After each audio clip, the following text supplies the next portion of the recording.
All right, so we are definitely coming up here on 10 o'clock. It's 10:01. So we will get started. The call to order the last meeting of the PPI committee for the 2021 year. Good riddance to 2021, hoping 2022 we're going to slide into some good news coming forward after this year. But I guess the good news is going forward is we are now 5 years out in the PPI, or the Program for Public Information. We've learned a lot in the last 5 years, and it's time for an update for us to continue the credit under the CRS program.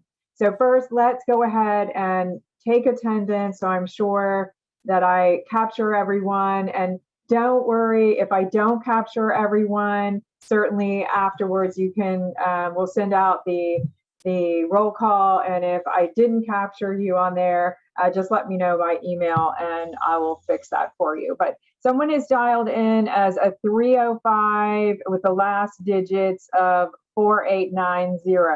I'll tell you what, let me do this. We'll go back to those numbers if we don't capture you. Let's go ahead and do roll call. So Alicia, if you will, everyone unmute and let me know if you're here. Yep, she's here, I see that. And Elena, I saw you already signed in. Brian Schmidt.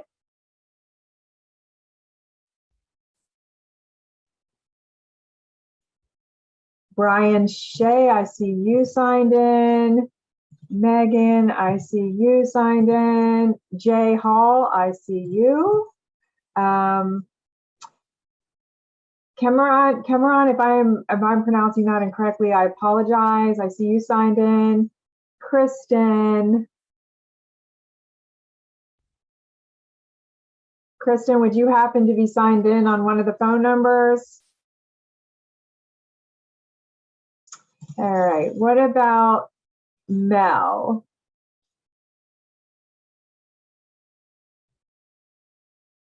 Mel is here. She chatted on or entered her attendance in the chat box. Okay. For some reason, I don't see the chat box. So, Michelle White.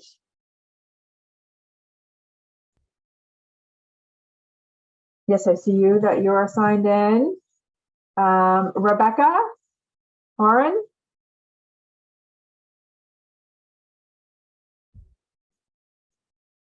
Scott Frazier with Key West, I believe he is no longer with Key West. I don't believe Teresa Farber was going to sign in today. She's an alternate, or are we signed in, Teresa? Okay.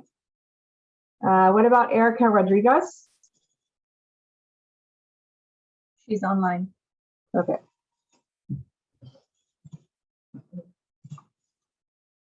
Mary Beth Harris. Do not see Mary online. Okay. Kevin from Key West. I believe he was an alternate the last meeting, so I wouldn't expect. Megan Jones from Layton. And I did see Mimi. Megan is online. Okay. All right, so it looks like we have a quorum.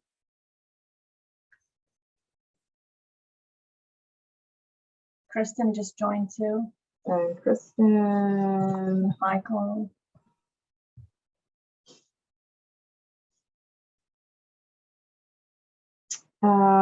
So one more time, we are missing Brian Schmidt. Rebecca Horan.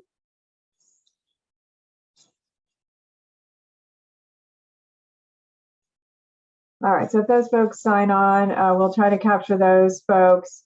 And then we have some additional folks that are also signed on from the public. And it's my understanding that everybody is able to speak. So if at any time, everyone should have the ability to unmute themselves, is that correct? No, they need to raise their hands and I will allow them to speak. I'll transfer them over to the panel. Okay, so if you have any questions, this is sort of an interactive group, Ilza. So we're going along and discussing a lot of things about our update. So there might be a lot of different hands that are going to be raised and kind of conversation going on, just for your information. Lori, in that case, do you want me to just give everybody permission right now? So that Yes, it could be please. more of an Yeah. open flowing.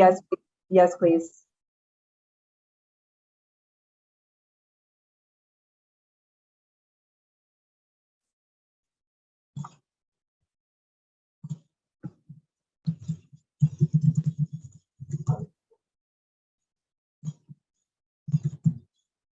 So I guess the first order of business, just as an FYI for those folks that are, signed on from different communities.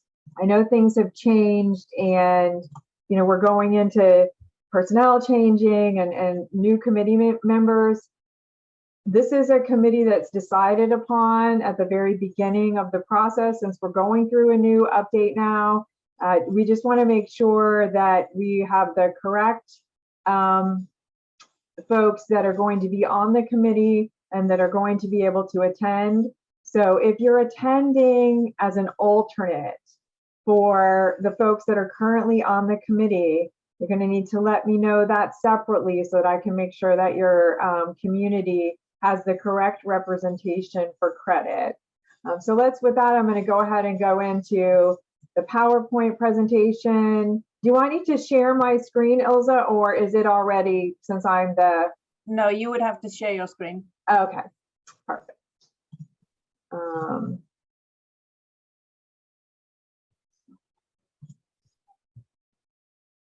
So let's go here to, I have a brief PowerPoint presentation to kind of point us to where we're going to go in the PPI, a moment in the LMS. Hopefully you all have a copy of the PPI available to you. If not, I am going to be putting it up on the screen so that we can look at it together, but it would be great if you had it available so that you could take notes and so forth. So let's see if I can promote here.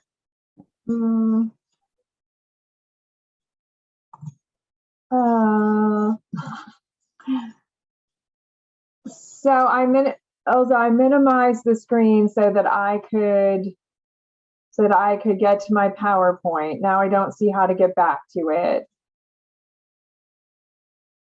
Does it show at the bottom of your toolbar? I'm obviously still signed on, but I just don't see it. Even Zoom. Okay. I'm sorry. Let's see. Oh, here. I think it's over here. Oh, here we are. Okay. It takes you off to the side of the screen there. Going to share my screen. Going to share this PowerPoint presentation, and we'll get started. Right, so this is, like I said, you all can see the PowerPoint presentation. Is that correct?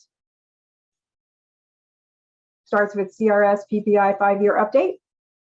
Yes, it's kind of zoomed in a lot. Yeah, Lori, if you can minimize the Zoom, because half of the text is, or a part of the text is off. Okay, let's see.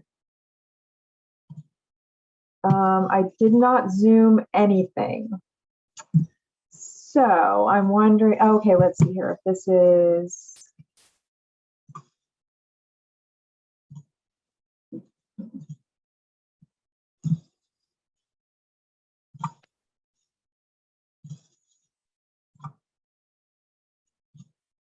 That's not any better, is it? Right there, that's where we need. Perfect. Okay, great. All right, so as I said before, this is the CRS 5-year update. Why are we doing this? Because the CRS program says you must, after 5 years, update your program for public information. A lot of us are coming up on visits and so forth. So this is something that we need to do in order to stay in compliance with the program. So how do we do that? What's the requirement? So once we update at all subsequent visits, meaning if you have a visit coming up or even at the recertification, we need to make sure that we submit an addendum or a new document that says that we've assessed the process and exactly the same process we did at the beginning, which is prescribed by the manual at the beginning of this process during this particular PPI iteration. And then we have to update and adopt that the update or addendum or whatever we decide to make it to the program for public information. My personal opinion is it will probably be pretty much a rewrite since we've learned so much in the last 5 years, but as we go through this, we can talk about that. One of the things that I've been saying all along and asking for someone to take the minutes of the meeting, and Maite Santamaria from Monroe County has offered to join us and take notes for this meeting. But as I was going through and asking about using the recording for our minutes, I learned from ISO that we can submit, and this is B on your screen, minutes of the meeting, sign-in sheets, or other documentation that shows that we've participation in the update process. So what we're doing now is we're recording these meetings. Thank you, COVID. And we are putting those meetings out on the Monroe County website. We just learned how to do that. And we are able to just link that or the sign-in sheets in order to prove that we have had these meetings and we did the update. Of course, obviously, the update itself is going to be proof that we met, and it will have in the text the meeting dates and so forth, and the folks that were in attendance. So, and then we're going to adopt it. So that's what we need to do next year during the update process. This will count as your annual evaluation. I am going to put together an annual evaluation for 2021. 2022 will be the update. So I will put the annual evaluation together for all of the communities that submit to me the numbers that I need for your community in order to do that update. Right after this meeting, I'm going to send out that request for those numbers, because all of our recertifications will be due in February. So we're going to want to make sure that you get those to me so that I can get that done so that we can all continue to get the credit for that. So just a little plug for getting those numbers to me. So what's the process?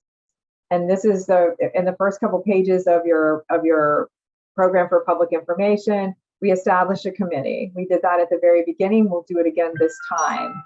Excuse me just a second. We need to assess the public information needs. That may be tweaked a little bit as we talk about what the access or the assessment is for the public information needs, and having Kristen along with us will make a huge difference. And if you in your local community would like to bring on board, not necessarily as a committee member, but as someone who would attend the meetings and give ideas for public information needs, that would be terrific. It's, Kristen does a fantastic job, but also we'd be happy to collaborate with your communities as well. We need to formulate those messages. You don't need to necessarily reformulate every message, but we do need to talk about those messages and see if they're still adequate or appropriate. Identify the projects to convey the messages. Examine other public information initiatives, what's going on right now as far as initiatives are concerned. I'm imagining that we might need to include some of the mapping initiatives that are going on. So that's one area that I was assuming we would need to update in the other public information initiatives, and probably some of them will fall off. Some of them I know no longer exist. And then we need to prepare the document, we meaning me and the mouse in my pocket, and then we'll talk about that draft document again, get a final approval for the committee, and then move it forward for adoption. That's kind of, and then we need to talk about how we're going to implement and monitor and evaluate the program. We're not going to do the entire program for public information today. I have tabled a couple of things for our January meeting. And as you know, if you were with us from the very beginning, there's going to be quite a few meetings over the next month or so, into the first, or I guess not month or so, in the month of January. So, hold on to our hats once we're done with that. We'll also talk about, which I've been talking about every year, we need to scale this down to one meeting every year. And after that, and we'll talk about the best time frame for that, which is part of the implementation, monitoring, and evaluating the program process. All right, so here is our current committee member list. This is how we stand right now as of the last yearly progress report for the program for public information. If you are going to have changes to your committee members, I need to know about that so that we can put that into the rewrite of to the update to the program for public information. Just keep in mind, in order to meet the prerequisites for your community to participate and get the credit for the program for public information and the outreach that you do pursuant to that, you must have at least 2 members attend every meeting, and at least 50% of the members that attend, the committee members that attend, must be non-governmental. So 2 people, if you only have 2 people on your committee, then 1 would be non-governmental and 1 could be governmental. But if you have 2 non-governmental, then obviously you have met your 50%. But if you have 1 governmental, you have to have at least 1 non-government person. You're cutting it close if you only have 2 people on the committee, because what if one of them cannot attend? So I'm proposing this time that we talk about maybe putting in some alternates so that you have some options and using those alternates as we go. Obviously, if something changes in your community, that person leaves, you need to stick somebody else in on the committee. We'll address that annually, but let's start with a clean slate, making sure that everyone on your committee is able and committed to attend the meetings and available to help us with the update process. And I only say that because you definitely want to make sure that you have, that you're going to get the credit, that your community is going to get the credit at the end of this. Also, the communities are responsible really for getting these committee members to the meetings. I send out multiple notices. I try to make sure that I do sort of a survey, what's the best time for everyone. And I truly pick the time with the most X's in the box for these folks can attend at these times. Again, another reason to talk about or think about alternates. Does anyone have any thoughts about the committee members or any comments? Lori, technically I'm serving as a resident, so I would be considered non-governmental. It's Alicia. Okay, so Alicia's non-governmental. I think I had you, yeah, okay. I have you as, oh, Alicia, I don't, okay.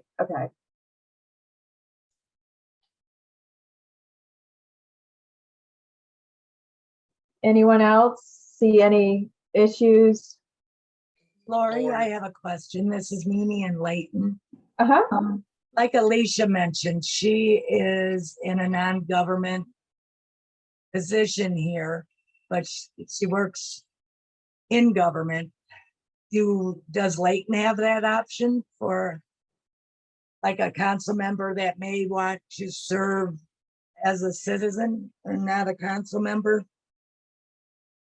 Alicia, Yeah, it works for me because I work for Monroe County. I think if I worked for Islamorada, it would be different. Okay, thanks. But I live in Islamorada, so. Right, I understand. okay. Thank you. Sorry for thank you for answering.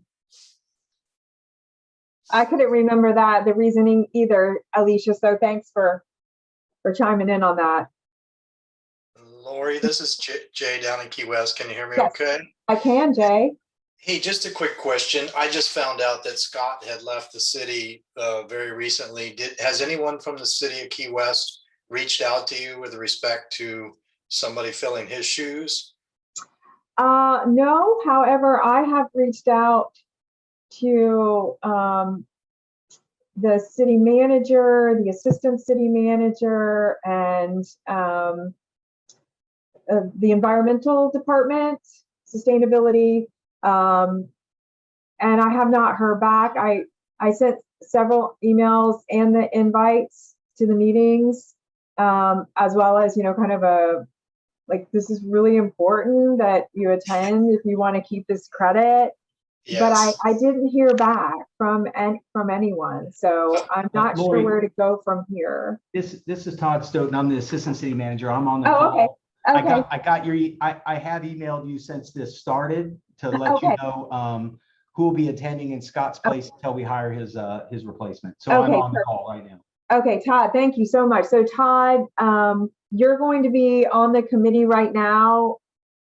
You want to be placed on the committee, or you're just going to be Scott's alternate at this moment?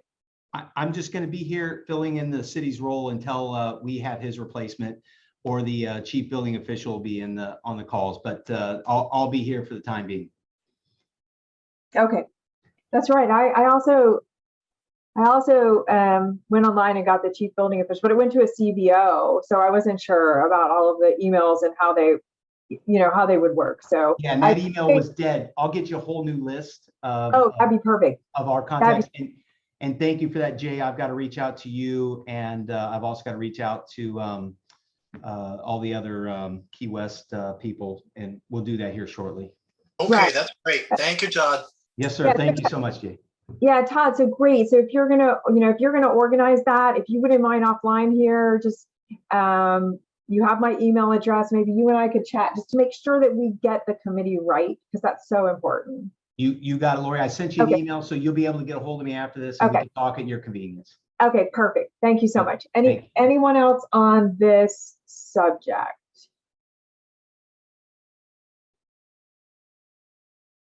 Okay, if you want to send me an email offline, this is where the changes that we're going to make. That's fine. If you're on this committee now and you don't want to be, that's something that you really need to take up with the community that you committed to. You can let me know. I can forward it to them, or you can let them know directly. But that's something that they'll have to work out as a replacement, just like Key West. All right. If we don't have any more questions on this, we'll move forward. So the other part of not necessarily our committee, but it fell under the committee sort of heading in the PPI, was our partnerships. So who are we going to partnership with?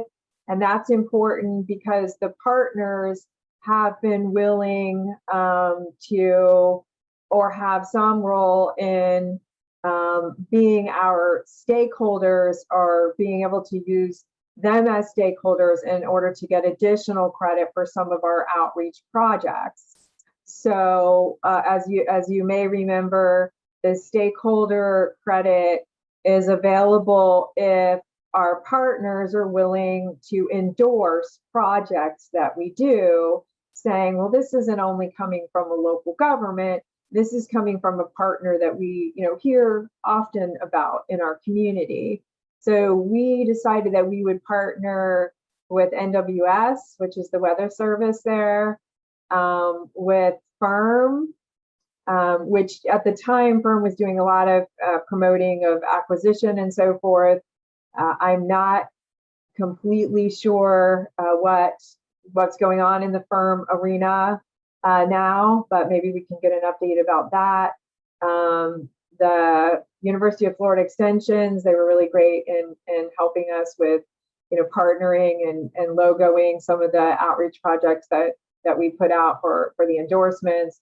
And then the Get a Plan, which is the Florida Division of Emergency Management campaign, It still is their campaign, but it's up to us if we want to talk about other partnerships that we might want to include in this update, or if there are partnerships that are no longer valid that are currently in the program for public information. So let's go ahead and talk about this portion of the partnership.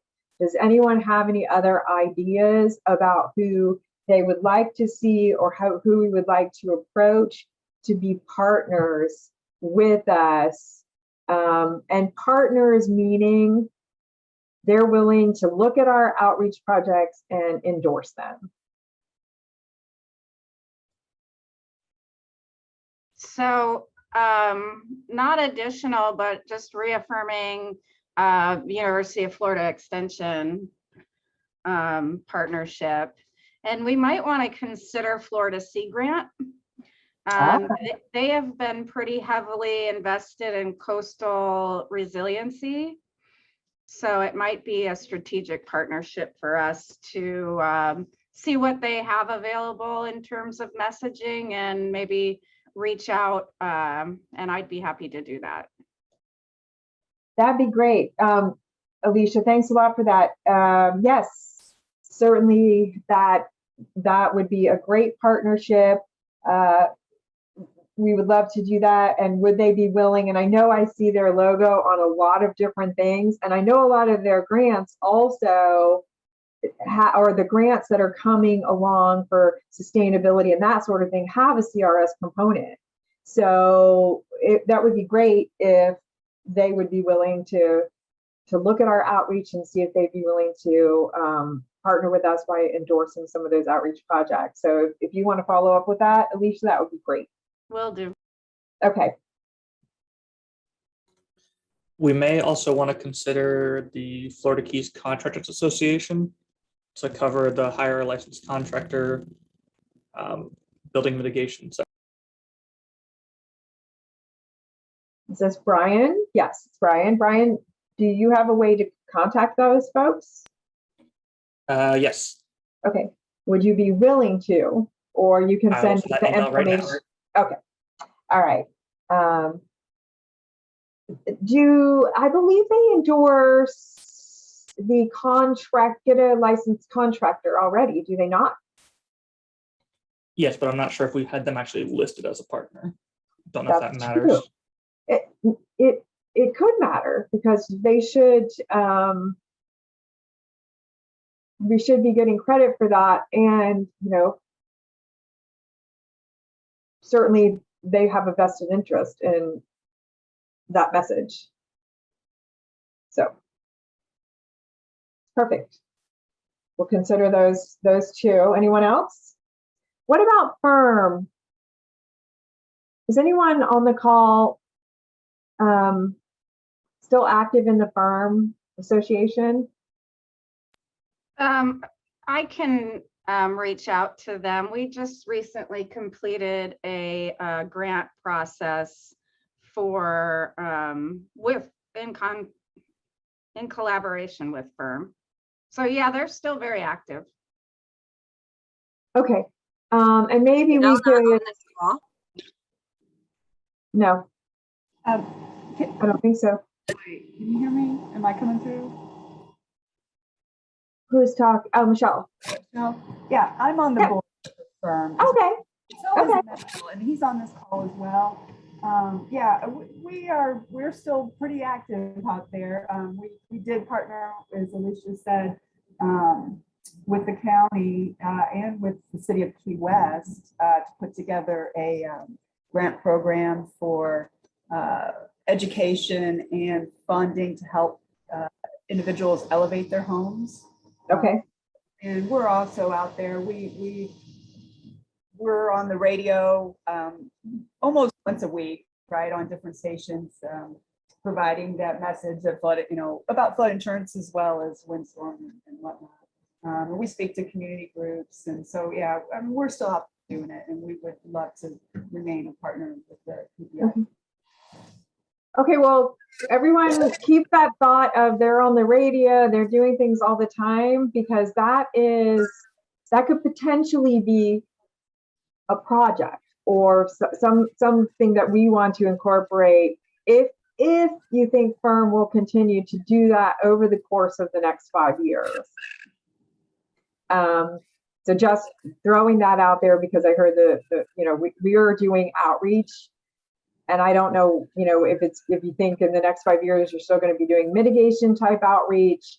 Insurance, probably insurance is going to be for the next several years, certainly with risk rating 2.0 coming already here, coming at us fast for those that are not already switched over.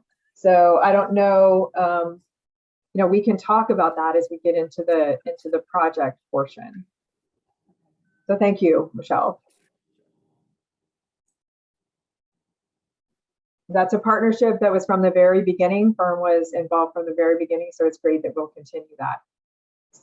So for right now, what we have on the screen, we've talked about, well, we haven't talked about NWS, but that's kind of a given. Does anyone have an issue with continuing to partner with the Weather Service? Okay. Firm, we just talked about the Florida extensions we did. What about the Division of Emergency Management get a plan? It's always good to list them as a partner. Kristen, I don't know if you've seen anything else out there from emergency management that might be appropriate as far as, a partnership or what they're promoting as far as their messaging. I can certainly get with Jeff to see if they've seen anything else that might be more appropriate. Does anybody have any ideas on that one? I'm happy to reach out to Jeff and Shannon too and explore any other partnerships. I talk to them both very often, so. Okay. Just, in light of, do we get a plan? Do we do something else? What is there? If emergency management is endorsing something, then we should probably mirror it here.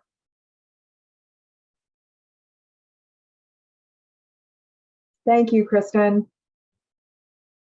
And any other discussion?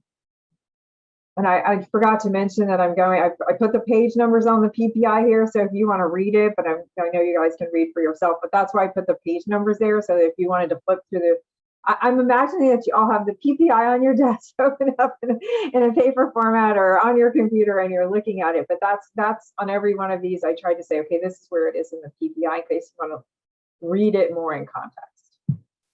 All right.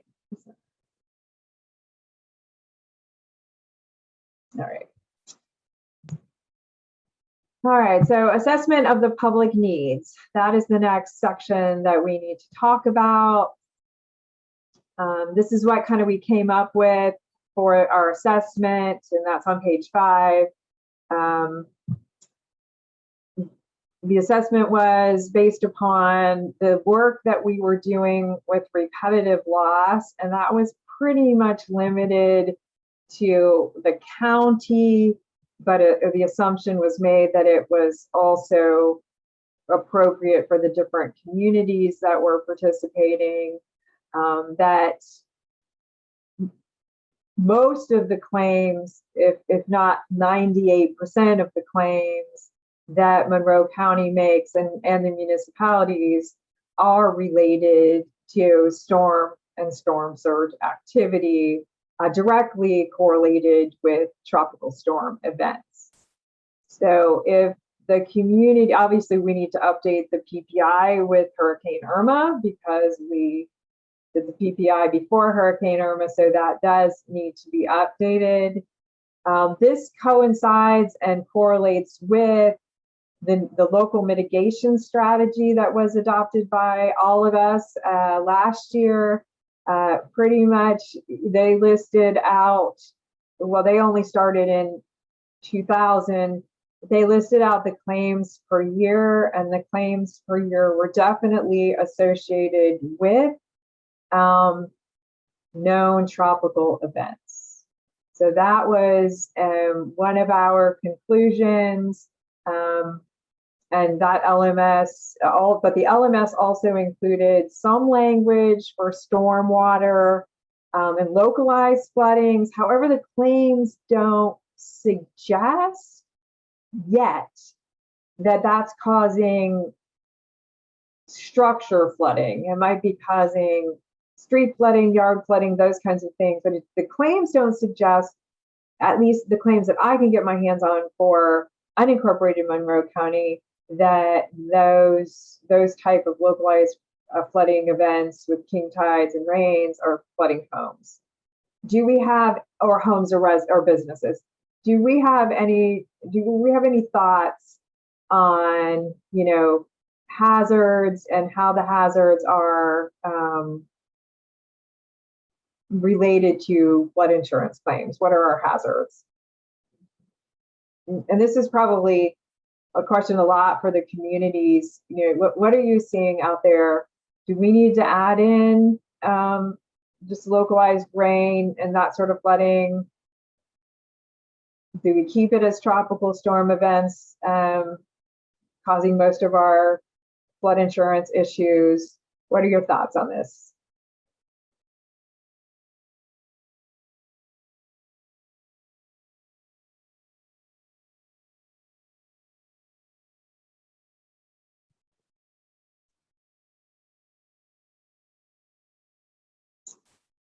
So Lori, everybody is, Lori, this is Yeah. Michael Mauer. hi. Hi, I'm just wondering, there's several different hazards for flooding, one being the tropical storms, other being the king tides, and then the heavy rains. So do we want to at least put those three somewhere in there? That was my question. King tides and heavy rains. Heavy rains. And then- I have press releases I can share with everybody if they don't have those already, but when we do have king tides, I send out information with the dates on when those king tides are supposed to be.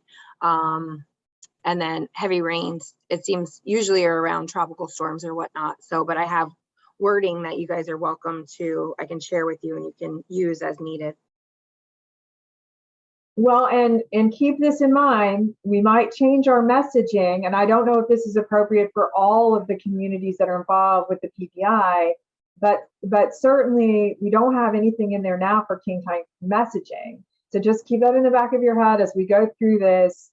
It would be, if we're going to add the king tide and so king tide, localized heavy rains with flooding. Do we say that that doesn't necessarily cause structure flooding, or have you seen something different?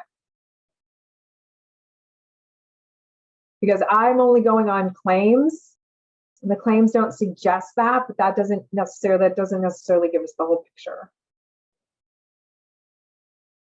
And I don't have claims for anything but unincorporated Monroe County, and I cannot get them. If you wanted to get them, you'd have to get them yourself as a municipality from FEMA, which will take you a year.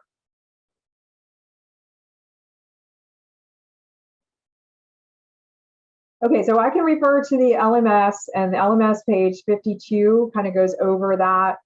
And it also has a list of areas that are more vulnerable to the king tides and localized flooding.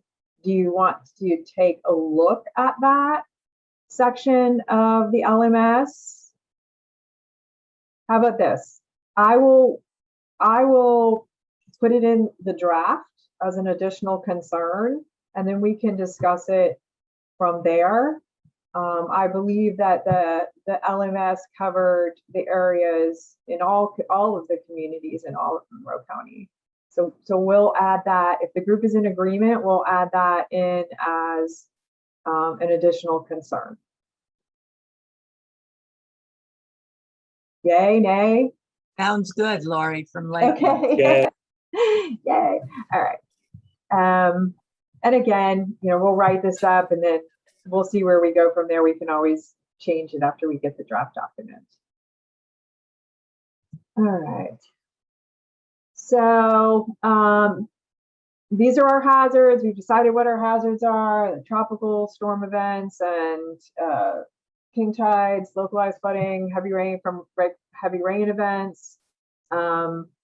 And what are the conclusion? What happens? What do we need to do, or what are the primary concerns past that? What does that cause for us as a concern, as a community? So flooding from hurricanes and larger storms that wash over land. Obviously, we're going to add some language to that. We need to protect against this life safety threat. That one of the biggest threats is how do we evacuate? And there are many obstacles to evacuating, and messaging is key. This message was also reiterated in the local mitigation strategy. And I think we can probably all agree that as the storms approach, that, you know, that's one of our key messages, is make sure that you're doing what we're asking you to do in order to protect your life. Again, we'll change the primary threat to property, flooding from storm surge and waves. We'll add into that the king tides and the heavy rains. So we kind of focused a lot on the hurricanes and evacuations in this iteration of the PPI. Is there anything else that we need to add in here as critical concern for messaging?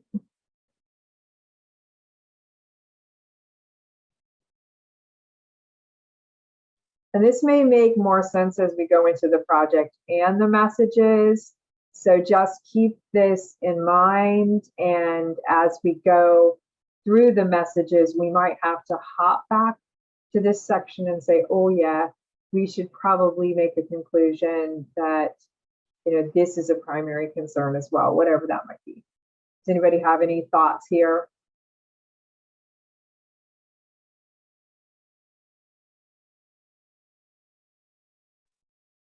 Okay.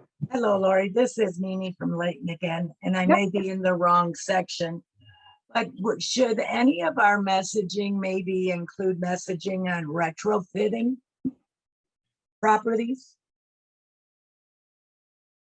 Potential. Yes, potentially. And we will we can definitely talk about that in the messaging section. And I do believe we do have a message or two, but again, if we decide that that's, you know, a critical concern message type of thing that we want to add to the assessment conclusion, we can certainly do that.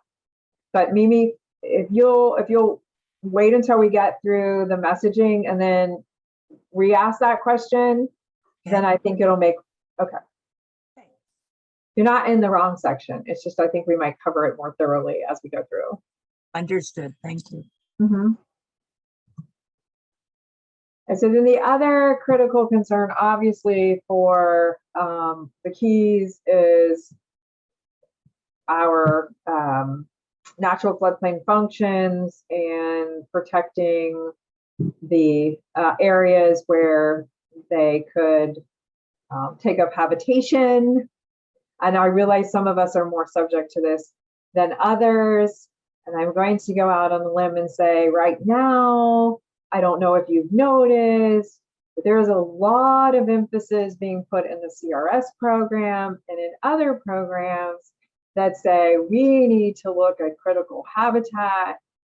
And this was something that came about because really back early on in the formation of the NFIP program, one of the things that 44 CFR said was you're going to use your programs to make sure that you're protecting habitat. You know, floodplain development has come under fire, so to speak, because, you know, there's some perception sometimes that, you know, development in the floodplain is having an adverse effect on the endangered critical species that live in those areas. So I think we and the Keys do a really good job of making sure that we are messaging and that we are staying out of and appropriately addressing development in these areas pursuant to all of the different things that the communities have been subject to through the years, having to do reporting and so forth. So this was something else that we included. In my opinion, we need to keep addressing natural floodplain functions because it is quite the hot topic right now. However, I am certainly open to any suggestions that you might have or any changes to this conclusion of what we need to do for the habitat, if you have any of those changes that you would like to see here. Any additions to the habitat or anything of that nature, this is where that would go. Any questions, concern, changes? Do we just leave this section alone? I guess my only concern is that we probably need to partner with Audubon, or I'm not really even sure who, if we want to do some messaging on this. Okay. I know. Lawsuit was originally Fish and Wildlife. Yeah. Partner with them. So I know the county had prescribed messaging by FEMA. Is that not true for the rest of the communities? It was countywide, Okay. depending on what species you had. And the brochures and so forth, that, I mean, FEMA was actually producing species brochures, right? And saying these are the messages that you're going to use. We have the species assessment guides, and then we have another thing that came out of that was the cat brochure as well, basically saying cats kill everything. We don't have the cats up here, but they're not in danger. They were the silver rats or something. They were eating the rats, right? Yep. Okay. So that's the endangered species.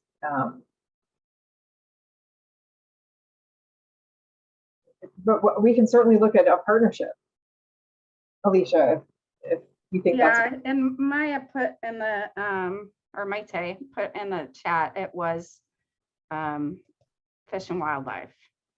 So we might just need to circle around and make sure that messaging is still appropriate. Okay. Well, this isn't messaging here. This is just, we need to be concerned about this. But yes, if we're going to put any messages in there, for sure, that's a great idea.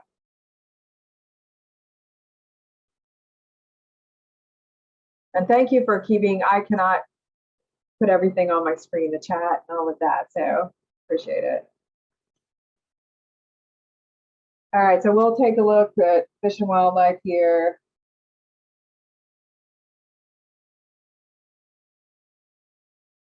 Partnering and messaging.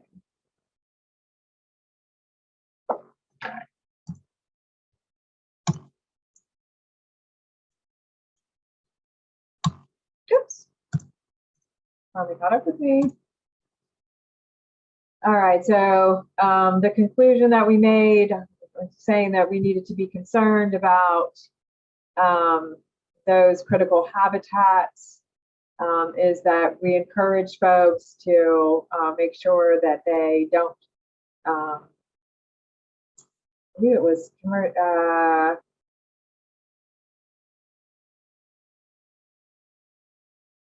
illegal activity or uses of land in the floodplain. So illegal activity boiled down to like illegal dumping or littering. And uses of land within or uses of land within the floodplain, we can't allow any uses of land in the floodplain that aren't appropriate for the habitat. So I'm not even sure we need that language in there.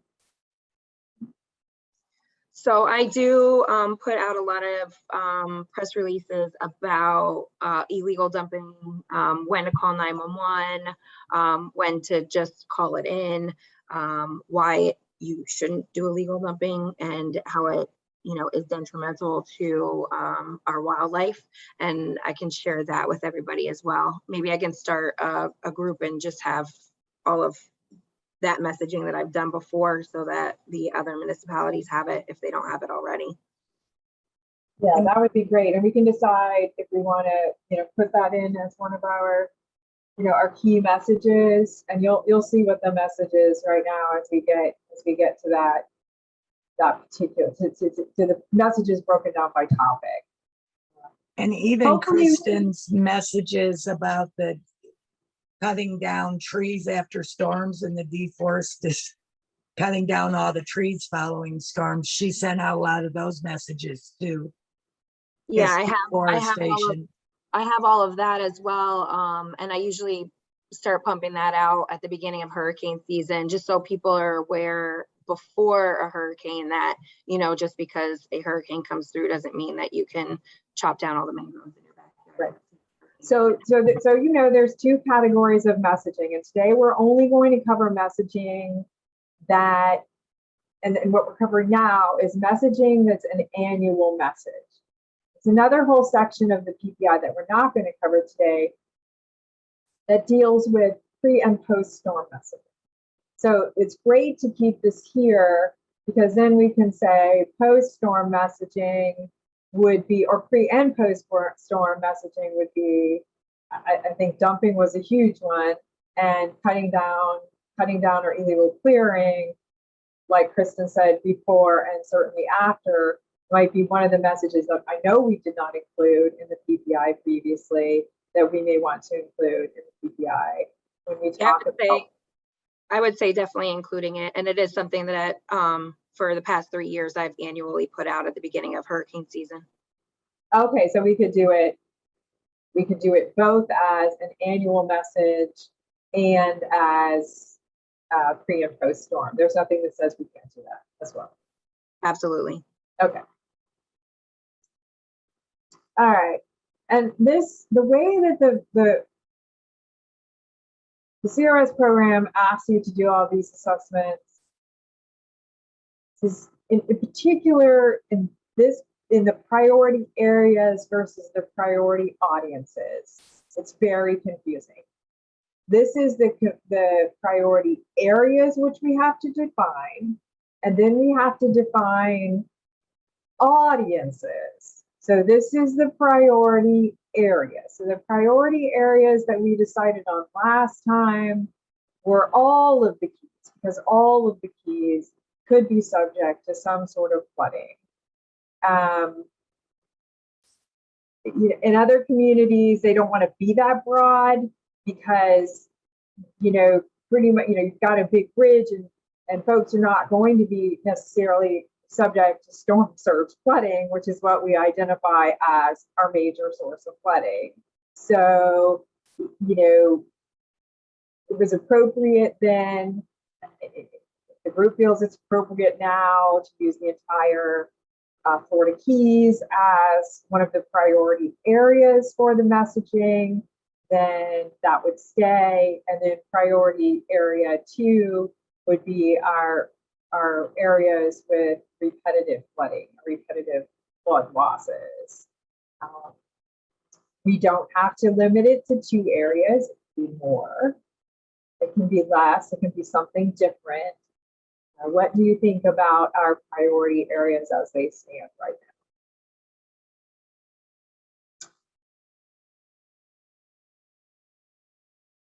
now? Any changes that you would like to make to this?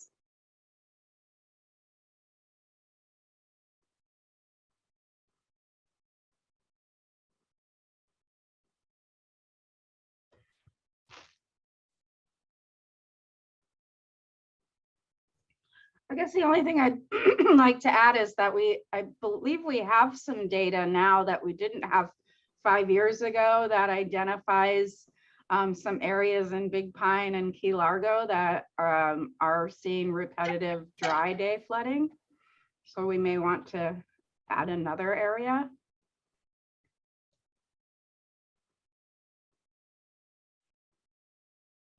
That repetitive loss number for $1,000 is pretty low in my opinion.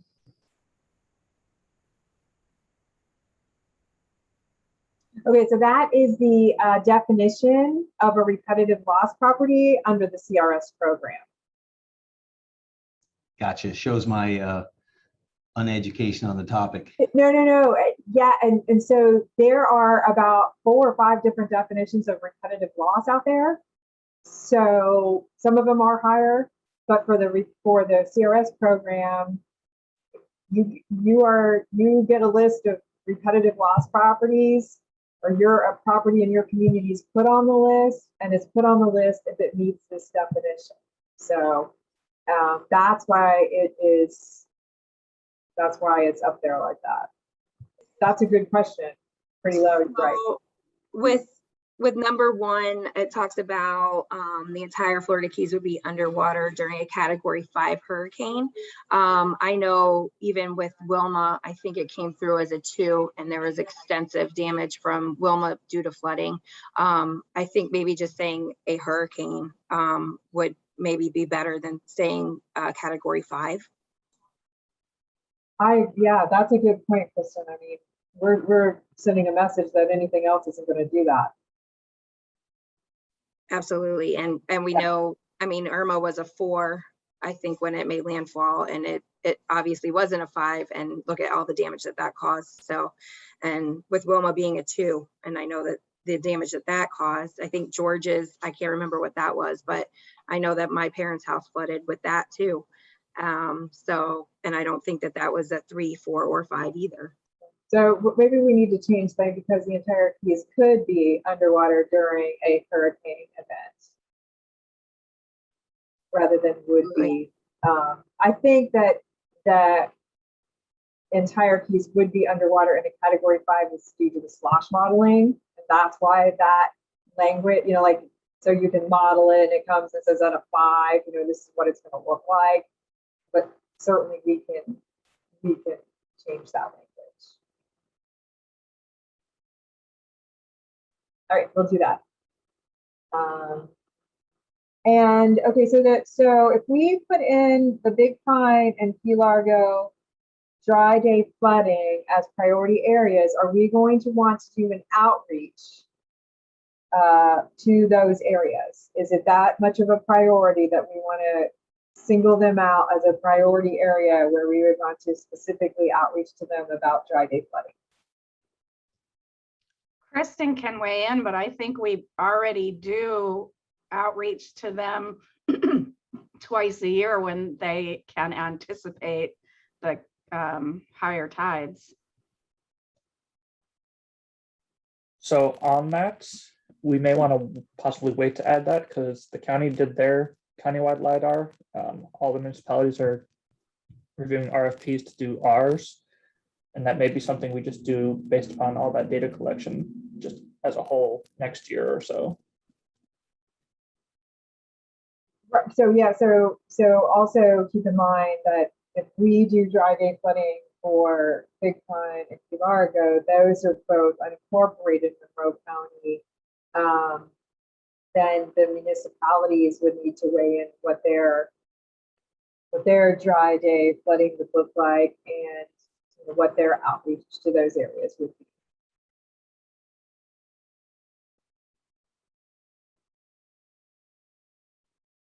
Do the other municipalities have areas that are dry day flooding events?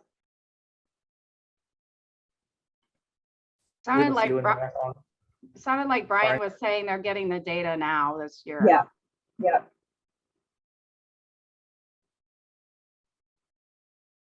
Okay, so any other thoughts about this, or any other areas that we need to include? I think everybody has king tide areas. right? Everybody has areas in their communities subject to the king tide type of flooding.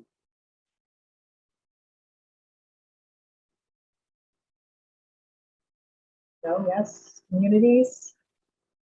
Definitely, yes. That's the Yeah, keys. 92nd Street and Marathon. Mimi, Late, not quite yet, except we might lose a kayak on a dock. You know, it's not getting into the properties here. Or streets. what about Island Moraga? No king tide issues Yeah, in we- King County Beach we yet. We have king tide areas as well. Okay, but King Things Colony. like Robbins and a couple other places. Okay, but King Colony Beach said no. As of right now, we have no king tide issues. Big Pine Key does. I have it in the back of my yard, and I'm right off of Ships Way, and then also a dead end street. Everything gets flooded over there during king tide. Okay, so we can certainly talk about even those folks that aren't experiencing it quite yet. Doesn't necessarily mean that it's not a good message for folks to start thinking about if really there's a large concern about that for a lot of the group. We can put it in here and kick it around as number 3. Are we in agreement to try to write in something about the king tides into a 3rd priority area? Yes. Okay. All right. Very good. All right, the 4.4 flood insurance coverage assessment. Now this is technical in the CRS program, but this actually doesn't get credited under the PPI. This gets credited in activity 370 for flood insurance promotion. It's purely based upon the tables and the numbers that I get from CIS every year. CIS is FEMA's database for claims, and it's very general. It's put out by category of homes, pre-post firm, that type of thing. Although I have no idea what 2.0 is going to do to this, because it's not going to be relevant anymore to flood insurance, and we're just going to have to see how that goes. But this is not credited here. It's really based upon numbers. Every year we see a tiny uptick in our insurance numbers. We do have to say why we think that's happening, why we don't think it's happening. But we'll talk about this at the next meeting in January. Right now, we just need to get through the messaging. So if you're going through the PPI, that's why we're skipping 4.4 on page 14. So now I said we have priority areas. Now we need to talk about our priority audiences, which our priority audiences ideally are located within those priority areas. So that starts on page 14. And again, priority area, or our priority audience is everyone, because it's in our priority area 1. So it's coming together now how this works, right? So now we've addressed, okay, this is a priority area. So now we put it over into our audience, and we say that this is why we consider this to be a priority audience. The reason we define priority audiences is because we get more points for reaching priority audiences, and we get to define what those audiences are. So that's the key in this priority audience exercise. If you have an outreach project that goes to a priority audience, that outreach project gets way more credit than a project that doesn't go to one of our priority audiences. Right, so repetitive loss areas. Repetitive loss areas, we have to do an outreach annually as a municipality, as a county. I guess the only one that really doesn't have to do this is Layton, since they have no repetitive loss properties. but repetitive loss area is our priority area number 2. It's and it is also our priority audience. Smart to write that in here like this because we have to do it anyway. Obviously, it is appropriate that they're one of our priority audiences because they're the ones making the claims in those areas. And we all have to find our repetitive loss areas, and we all have to send an outreach project to the repetitive loss areas anyway. And number 3 is the real estate community. We made them our priority audience because, well, for lots of reasons, but we want to send them that brochure every year and say to them, please make sure that your buyers look into what the flood insurance implications are going to be before you buy this property.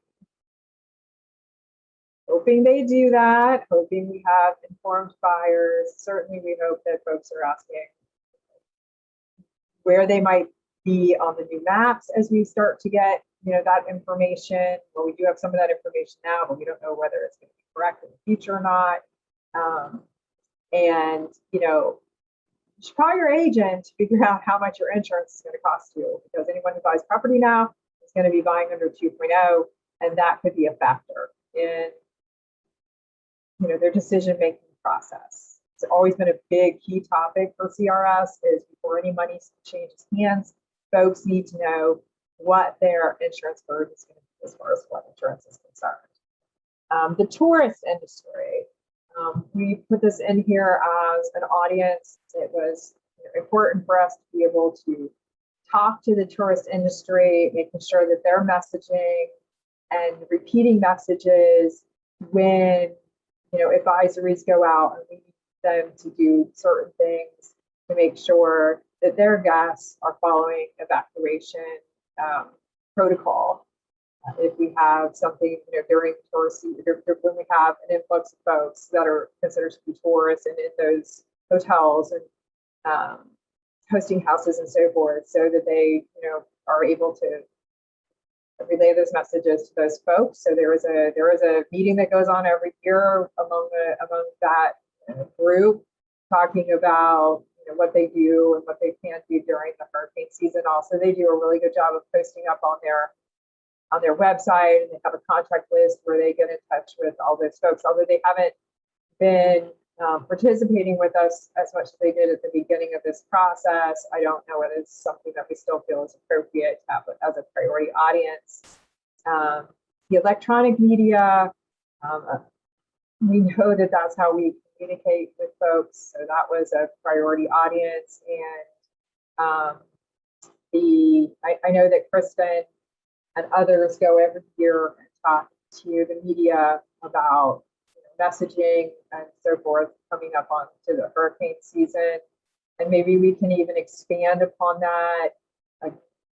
I know one example that does this quite effectively is Lee County, where they really feed the messages to the media once a year, so that they have the messaging that we hope that they're going to use during events. And Kristen will probably know more how about that works during those kinds of events. And then building department customers, because everyone needs to know what the regulations are, and how to handle those regulations. And I think that we need to talk about that for post-storm too. Something we might want to incorporate that I know Boynton Beach did was a handout post storm that says hey, make sure that you know the rules before you do anything. So those are our priority audiences right now. Do you have any thoughts about these priority audiences? To add some, to leave some, something we forgot, to reword?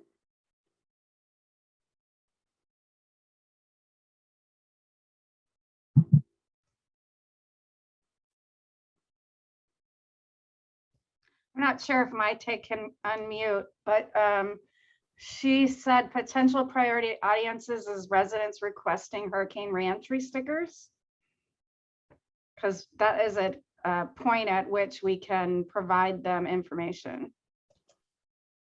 Yeah, so we tried that. We tried that for reentry, and found that it was in Hurricane Irma. It was, and we took it out actually because we were like, we couldn't control that. We couldn't, we didn't. Yeah, Lori, I think she's talking about when they pick up their reentry sticker, not upon reentry. Okay. Just, can you hear me? This is Yeah, my we can now. We can now. So my thought was potentially as individuals request their annual hurricane reentry stickers, and they typically get them from the local governments, the sheriff's office and the fire departments, that you could provide information about flooding or insurance or just risk hazards and so forth when you give them the sticker. Well, my tie for correction, it's only being handled through the property appraiser's office now. Oh, it changed. Okay. And the tax collector, I'm sorry, the tag agency, yep. So we would need them to have that information when you get your sticker. Got it. Thank Yeah, you. because the stickers are now tag specific. They're tag specific. Oh, for a specific vehicle. Is that what you're saying? Yes. Yeah, when you go to renew it, they take down your license tag and they give you a specific number on your sticker. And And so that, you have to show proof of residency and proof of vehicle registration. So you can't just walk in and like grab 5 tags or something. okay, so we would have to have the tag office on board with giving out a brochure with the sticker, the reentry sticker, right? Yeah, so possibly you could create a key partnership with the tax collector's office and then potentially do messaging with that, provided that they're on board with participating. Yeah, that's a good idea. Sam Steele is very helpful with all of this, and I'm happy to ask him if we could do that. And I don't see that he would find a problem with that at all, considering they're doing that already. It would just be handing something else extra out when they hand the tag, which I think is a fantastic idea. That is a fantastic idea, but let's talk cost. Who incurs the cost for a brochure or something that they would hand them?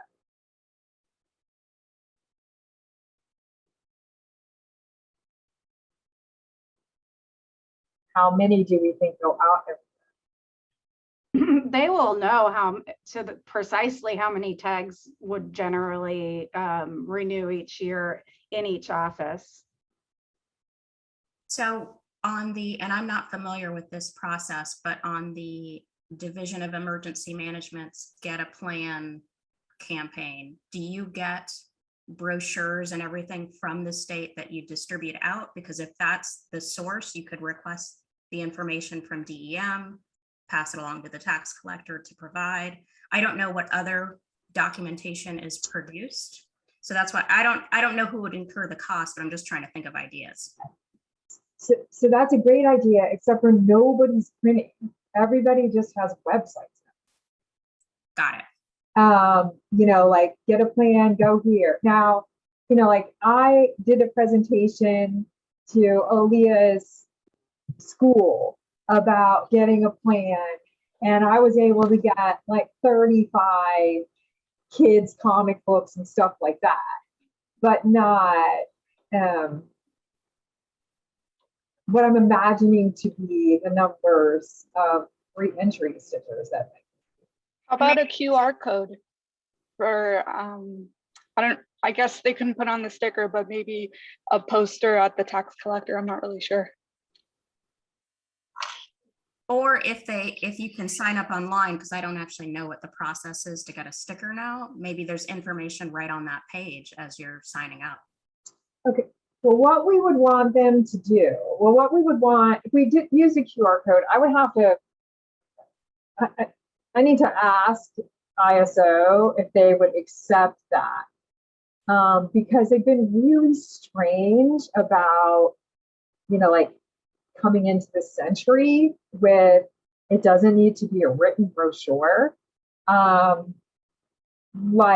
stuff on the website, they won't even credit here. They want to credit it on the website credit. but at any rate, but what you'd want to do with that, if that's a big effort, right? That's a big effort. That's going to be a lot of people. You would want to make sure that the QR code takes you to something like one of our brochures, like our flood brochure. Well, it would have to be our flood brochure. We could do it, one that makes sense for everybody, as a downloadable PDF that would have all of the messages that get credit in it, so that you're maximizing credit. Because if it's just get a plan, that's going to be worth 6 whole big points for that huge effort. So you will want to make sure that whatever we QR code to, if they'll allow that, would cover all of the messages that we decide on. And I actually think a combination of those two things would make the most sense to me. So when I go pick up my sticker, I get handed a postcard size thing that goes in my glove box, probably with the sticker, because they're telling you not to put the sticker on your car, until you have to evacuate. But then, then at some point when I need that information, I can, I know where it is. It's in my glove box with the sticker. Right. So also they're not, I got my renewal in October for my plate. They're not automatically sending you that sticker. You still have to physically go into the office to get a sticker. It is not sent to you randomly. So the postcard idea would be great. I agree with Alicia. Okay, but then you still have a cost. Still have a postcard with a QR code that needs to be printed at how many thousands. So I guess we need to find out exactly, how many we'd be talking about, what that would cost us, because it would, probably need to be some sort of a cost share sort of a situation. Lori, I can talk to emergency management too and see if they have a budget for printed materials. Okay. And they would need to commit to that for 5 years. Okay, I'll reach out to them and see. Yeah. We're projecting would, and, certainly it could be more than one QR code on there. A thought could be, if they have other messages that they want on there as well, we could use up the whole front and back of the postcard. Okay. So we'll explore that, the postcard for the for those picking up their reentry, and I mean, you're really reaching what you would call priority audience number 1, I would imagine, because you're reaching everyone. Would you agree? Yes. I believe it's all residents. I'm not sure if you'd get visitors. Well, yeah, number 1 priority audience is residents.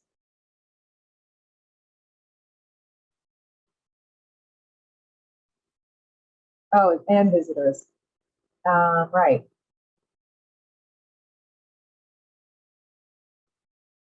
So then what would our priority audience be? Anyone with a registered vehicle in Monroe County.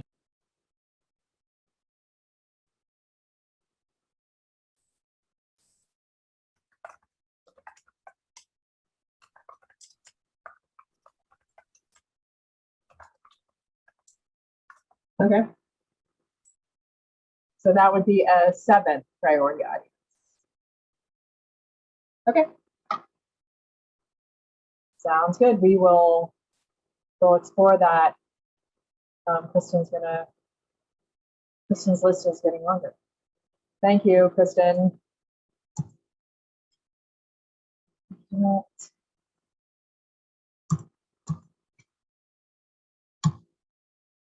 All right, so let's talk about our current outreach projects.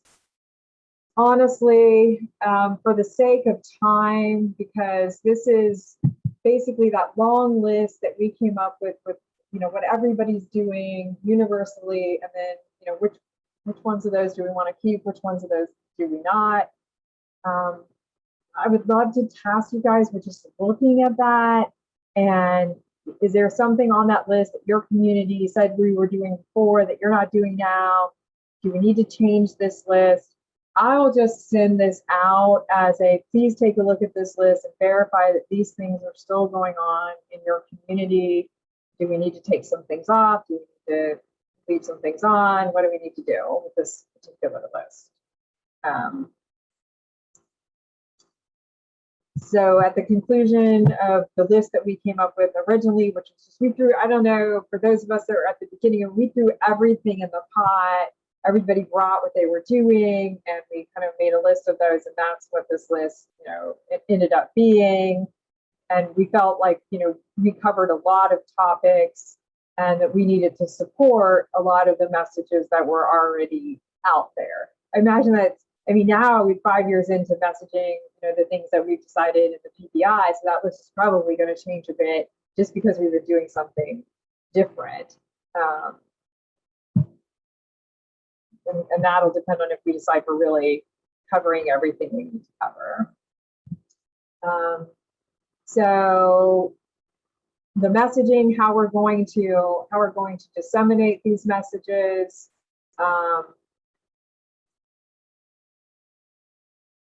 That the following medias would be most appropriate. I think we've really already discussed this. So the communities are going to send out brochures, FTEM sends out messaging, Monroe County Emergency Management Firm was doing messaging.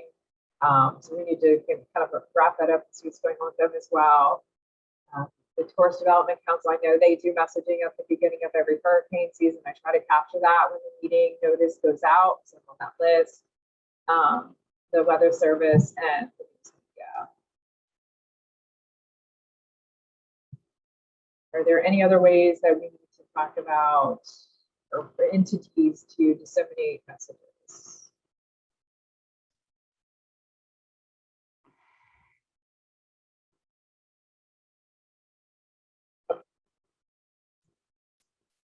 Messages and outcomes, this is really the heart of the whole thing. So let me pull that up.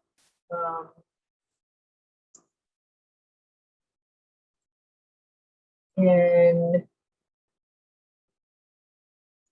I couldn't fit this on a slide, so I need to share this with you. I'm going to share.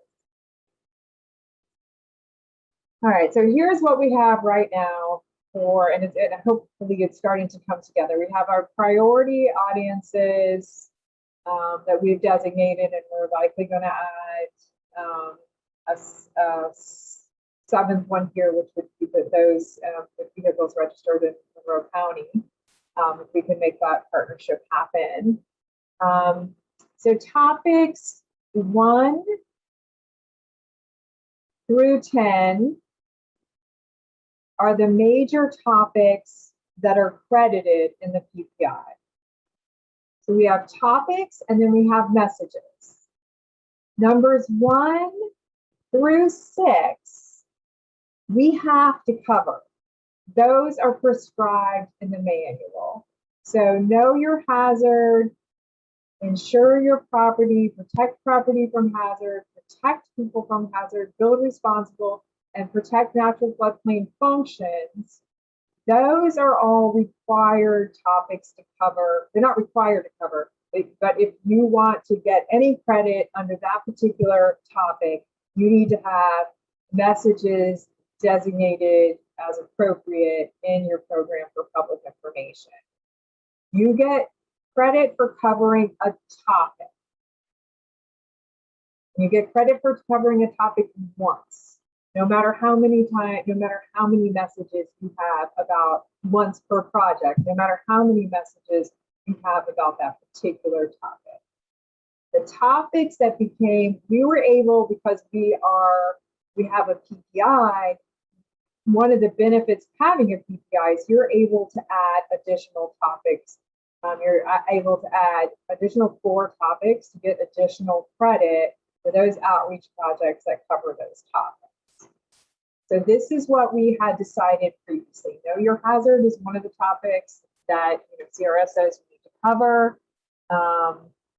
And we need to have a message that tells someone to do something, and what is it that we want them to do.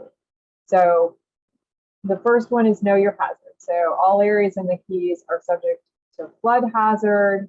We want people to know that because we want the outcome to be everyone evacuates when they're told. And then find out what flood zone you're in, hoping that that will increase the requests for map information. And that may be a give me with the new insurance direction. And your property is in an area that has repetitively flooded. And we're hoping that residents will become aware of the additional hazard in their areas. So that's what we decided for know your hazard. We're just going to basically go through these, and then we can make suggestions, talk about it further, even after the meeting, kind of troubleshoot, or not troubleshoot, but kind of pan ideas together to see what we can come up with. Are they still appropriate? Are they not? Do we need to change something? Insure your property, call your agent to discuss your coverage. So hoping to improve flood insurance coverages, which is the crux of the program. Remember that. Protect your property from hazards. So property protection assistance, meaning, folks are going to be able to ask you, hey, what can I do to make my property, my structure more resilient? So here you go, Mimi. It says increase requests for mitigation assistance. That was one of the outcomes we wanted under protect your property from hazard. And then elevate your equipment above the flood level. So increase number of permits for mitigation projects. Those were the two under protect your property. I will tell you that something I have learned recently about risk rating 2.0, in order to get your 5% credit for your mechanical equipment, you have to be elevated above that elevated floor. It doesn't even matter where above, but just above to get that 5% credit. So it isn't concurrent with base elevation anymore, which just blows my mind, but that is true. And then protect people from hazards. So sign up for alerts. We were using the Alert Monroe, I believe, or to be able to sign up, and we're able to sort of monitor that, I believe, by how many people are signing up. So that was increased number of signups, and that was a very new program at this point. So I think that that's been moving along quite well. And then prepare a flood evacuation plan. Obviously, that ties into the DEM, and they're get a plan. So everyone evacuates until be the outcome for that. The building responsibly speaks to unpermitted work, and check with your building official, check with your community to make sure that your project meets the regulations. Hoping that folks will actually come in and get a permit for the work that they're doing. We might want to do something else here. Also, the national flood, and here we go with the national floodplain functions. We have two messages, and that's keep the areas undisturbed and report illegal dumping. And the outcome would be to have fewer cases of illegal dumping. And we might want to be more specific here about the clearing. And mitigation, building mitigation, we put in here again as one of our elected topics, which is install permanent flood protection measures on your building, hoping to decrease claims. You might want to narrow that down a bit. We hit hurricane twice, Hurricane 1 and Hurricane 2 for evacuation. Both of them being, everyone evacuates when they're told. One is know your evacuation zone, and the other was getting the mobile app on your phone and get a plan. And also the licensed contractors, that's something that we put out every year and very important. Brian mentioned that. So fewer cases of unpermitted work. But this is really the meat of the projects that we are doing right now and the topics that we're covering in those projects. So this is where we really need to decide if we, based upon our discussions about the areas and the outreach and the priority areas and the priority audiences, are these messages appropriate? Do we need to change anything? Do we need to change the topics? Do we need to change topics 7 through 10 would be the ones we could change? Or do we need to change any of the messaging under those topics? So I really want, this is the part that I really want to talk about today, but I want you to keep in mind that when we choose a message, annually, part of what I do in that annual report is say, okay, we've checked the way we're going to monitor to see our progress, if these messages are making a difference.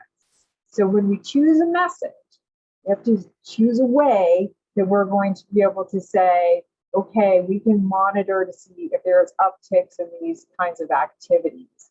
So we said in the implementation and evaluation portion of the PPI, we said, we're gonna track the number of folks that ask for information on the flood maps. We're gonna look at flood insurance policies, which I do every year for that update. We're gonna keep track of our flood protection assistance requests and say, are they more, are they less?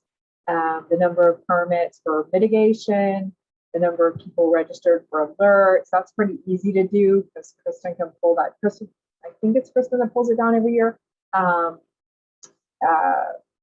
Code cases, I'm able to ask for code cases for unpermitted work. I don't know if everyone else is able to do that or not, but it hasn't seemed to be an issue. Code cases for illegal dumping or clearing, and the number of mitigated repetitive loss properties, which we have to update annually. But right now, as everybody knows, we can't get our hands on that.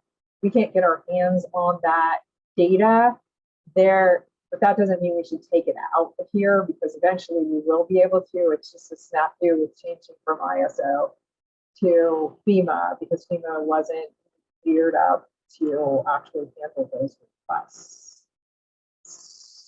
So back to the messages. Know your hazard.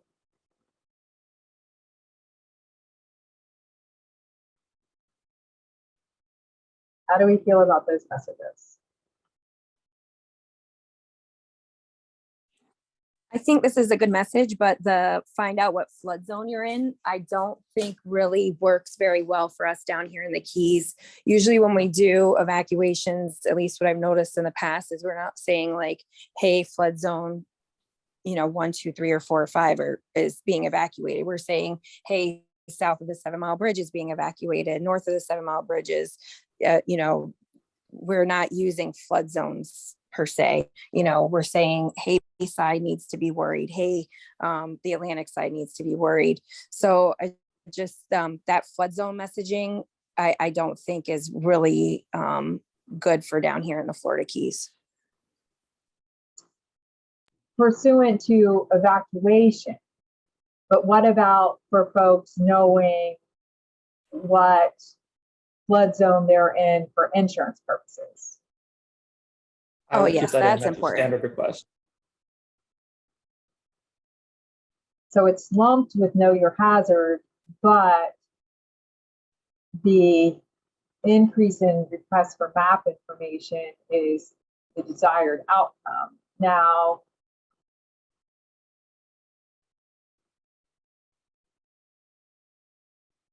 I mean, we don't have, honestly, I wouldn't be okay if we took this out, because if we took the increase for like what flood zone am I in out, because it's not going to make a difference for insurance purposes, but it's still going to make a difference for regulating. So communities, although it's not going to impact, flood zones aren't going to impact insurance anymore. They're going to impact still regulating to the 50% rule, regulating to what elevation they need to build. So what do we do with that? Do we keep it in here as an area hazard, or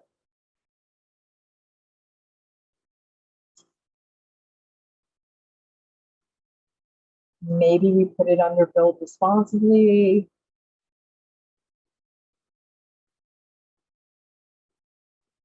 Reword it. Thoughts?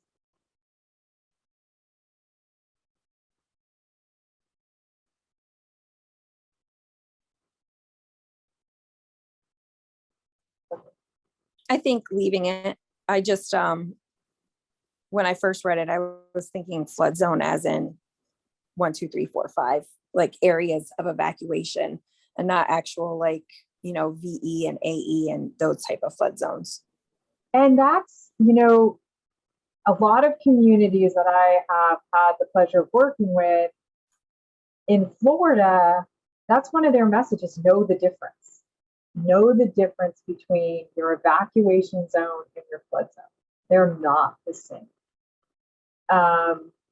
So that might be something that we would want to consider, because there's, unless you deal in this every day, flood zone, evacuation zone, a lot of times when you're reading something in the heat of a moment and you have something bearing down on you, they're the same in your mind. Lori, this is Michael Mauer. Yep.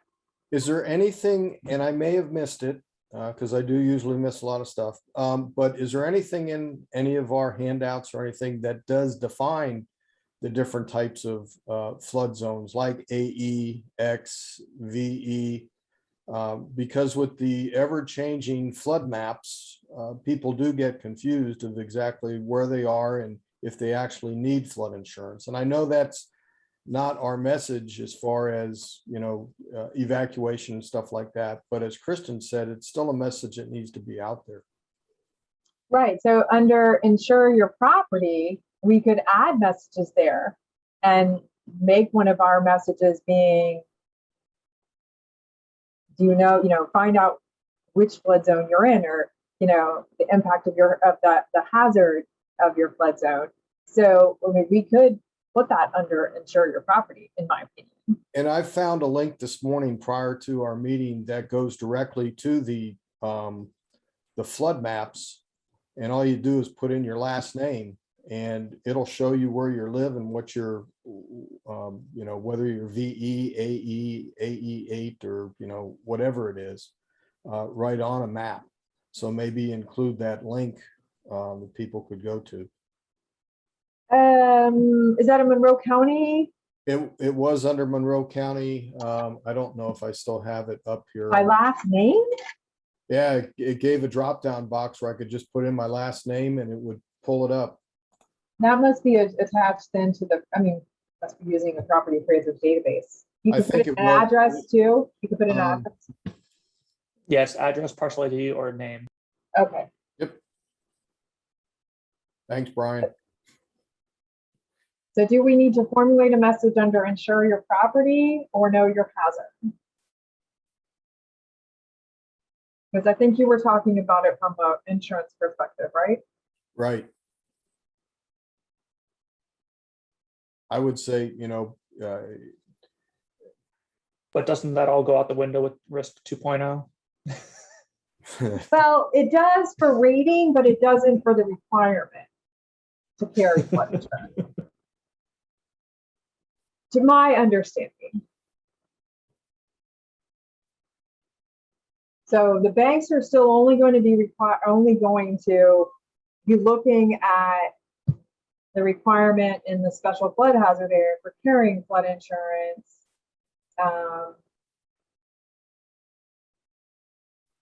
But the rating isn't going to be based on the maps and on the flood insurance rate maps anymore. So, yeah.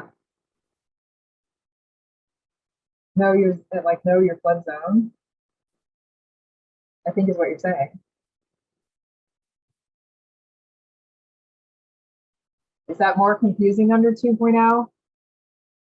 I mean, I know for a fact that AE properties, if the flooding source is close, even though it's an AE, it's going to be rated like a BE property now.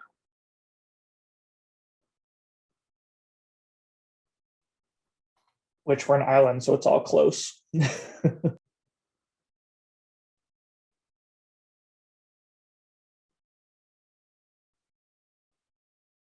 What are your thoughts, guys? What are we going to do here? All right, I'll tell you what, we'll put out the notes, for this one. Do we put it here? Do we not? Send out this table with some suggestions, and, we can see what suggestions come back.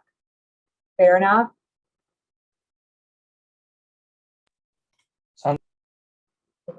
Yes.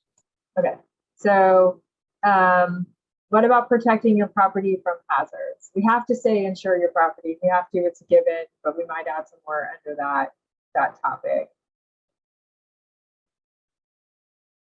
We should all be getting, credit for offering flood mitigation assistance and additional credit points because we mention it in the PPI, not necessarily in the messaging, but in general as a priority. Do we keep it like that? What about elevate your equipment above the flood level? I'm not sure that's appropriate anymore, if you want my lawyer opinion. What do you think? I know the Florida Building Code is requiring 1 foot above BFE, and there's talk of going the 2 foot. Could you add an elevation to make that more of an assistance? So this is for protecting your property. Say that one more time. Message is that to elevate your equipment above the floor level. The latest Florida Building Code has a mandatory 1 foot freeboard. Do you start talking about freeboard in any of these messaging and the savings, or is there still going to be a savings with? It depends. It depends. I don't think we can touch savings because it depends on if it's above the elevated floor. Yeah. Okay, because Layton has the 3 foot freeboard, so they got a huge savings on their flood insurance, but I don't know how that's going to happen with the 2.0. Well, I can tell you that a fully elevated property with no enclosure in an AE zone, on piling, brand new, over $5,000 a year. So But that's at base flood elevation, no freeboard, correct? that is with about 4 foot of freeboard. Okay, thank you, Lori. Yeah, so that's what the rates are coming in. I'm not sure in Monroe County, not an insurance agent. I know personally from personal experience that that's what it will be. No enclosure, no nothing, in an AE, on a canal, no predicted storm surge. It doesn't matter. Going to be over $5,000 a year for flood insurance. This is Maite Santamaria. I know I'm not a member, but that message is under protect your property from a hazard. And it's not about, at least I'm reading it, this is not about insurance.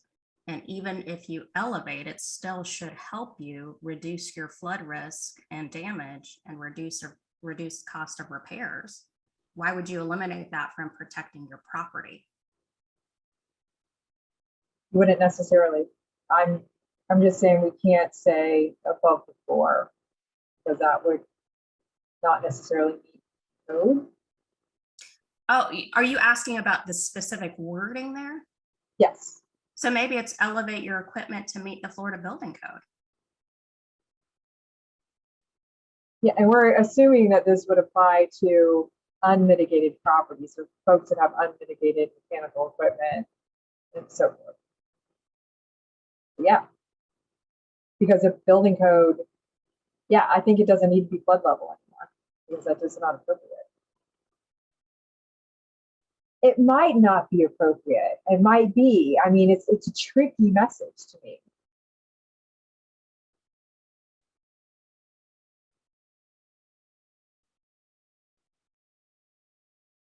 What do you all think?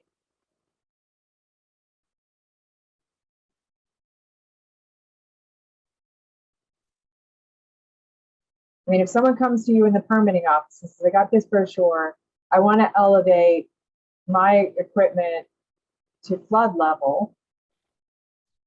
Can you think of a time where that would be like, oh, sorry, we told you that. You need to do something else. Or are you good with this? Or do we want to say Florida Building Code? Or do we want to say something else? Because some of us might have local ordinances that require more. But wouldn't that still be building code? I mean, you're amending the building code for your local jurisdiction. It would be.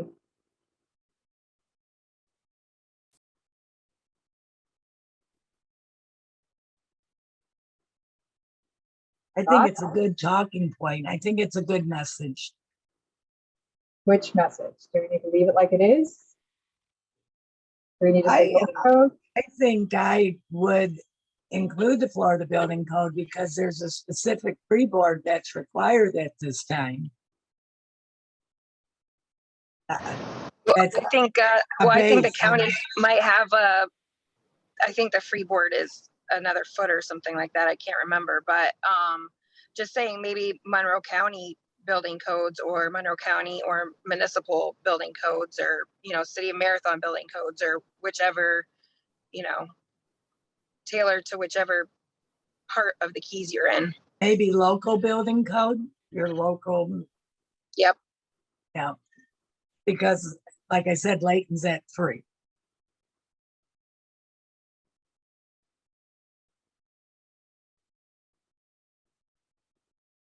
And remember, this is our general messaging. You have to message this very close to what this message is. But if you want to change it in your brochure as a municipality that you send out, that's fine.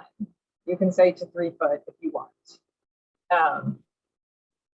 But we can put it in here generally as the local building code. Okay. I like the Florida Building Code because it's kind of it's only been a few years since the flood regulations had been added to it. And everybody thinks they know the building code, but the last time they looked at it was 10 years ago. And that we are all working on a companion ordinance with the Florida Building Code. And so that's why I think it somewhere should be mentioned, local building code.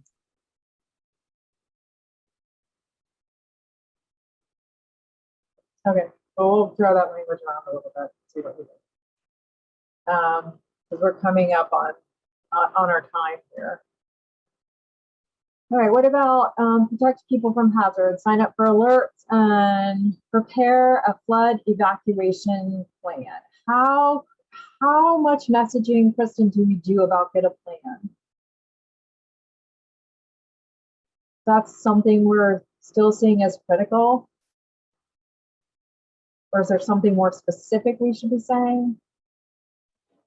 I think that this works well, and this is something that annually and monthly, and I think that we constantly drill this into people's heads like, hey, make sure you know where you're going to go, you know, hey, reach out to your family and friends, have it way in advance, even before hurricanes are popping up on the map, like, hey, hurricane season's coming around, make sure that you've got, you know, your water and your boards and your, you know, your wing nuts, and know where everything's at. So I think that this one is still pretty good. Okay. And sign up for alerts? I put that on everything that I put out. So perfect. Okay. Yeah. So we all still think that's important, obviously. Folks are going to get that. Yeah, the municipalities, I'm not sure if they've got their own alert systems for their municipal partners, but Nextdoor is a really good resource for being able to pinpoint areas of information as well. But usually if, pre and post storm, I put everything from even the municipalities on the alerts if needed. So I think that would cover the municipalities as well. Yeah, definitely. And that is something definitely for pre and post flood we need to talk about. Everyone that I'm working with is adding Nextdoor to their PPIs as a messaging media. So I don't have Nextdoor. My husband does. I get to know a lot of things that are going on in the neighborhood, like who's shooting who or whatever. So I guess it's something that folks are really dialing into these days. And I guess you can pinpoint different like zip codes or something to be able to send out specific messages to different areas. So that's pretty cool.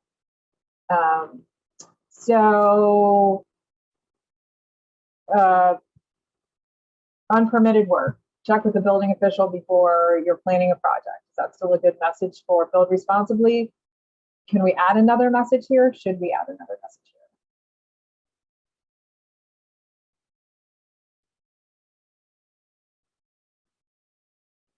All right, then the natural floodplain functions.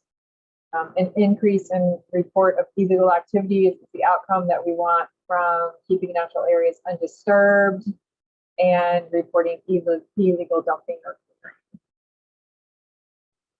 which we covered under that natural floodplain functions inclusion section of the assessment of our issues.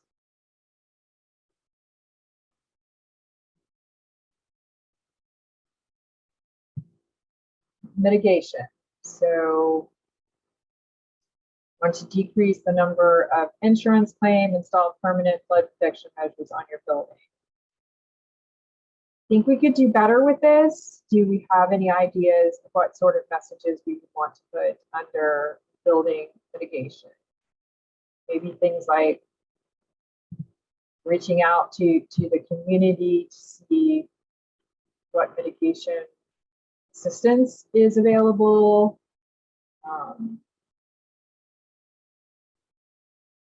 Any ideas on that? I think most of the municipalities are involved in some way with grant funding and mitigation.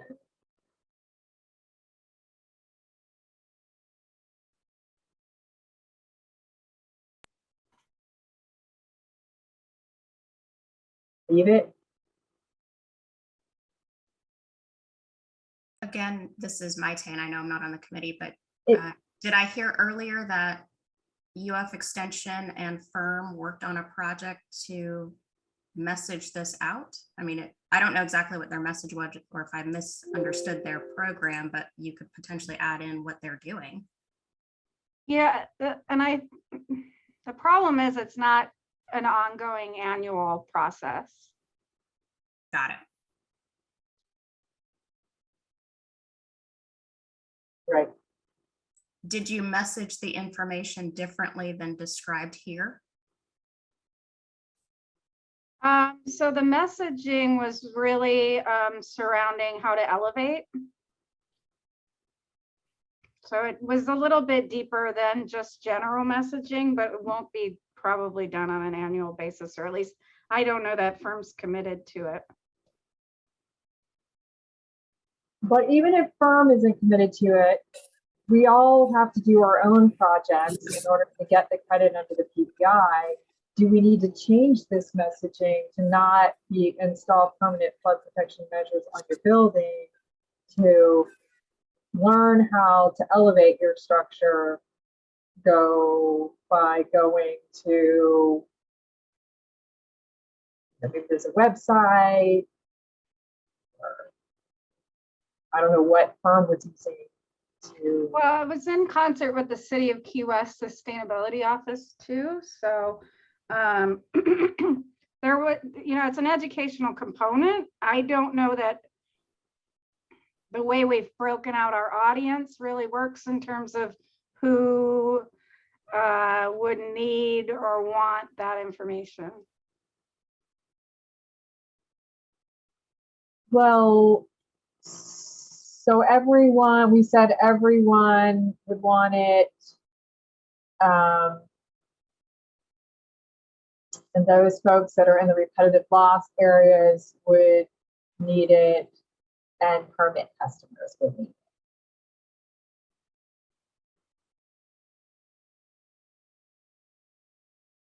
Because we still do have a lot of buildings that are not elevated, obviously. And then in the repetitive loss areas, you know, those are areas that are inherently sort of pre-map development, so they're typically not elevated. I'm not trying to sway either way. It sounds like I am, but no, I think you're right. It's an important message. I'm gonna put the website in the chat. I guess I'm struggling a little bit. We can maybe include the website in other messaging that we're already committed to putting out for those audiences.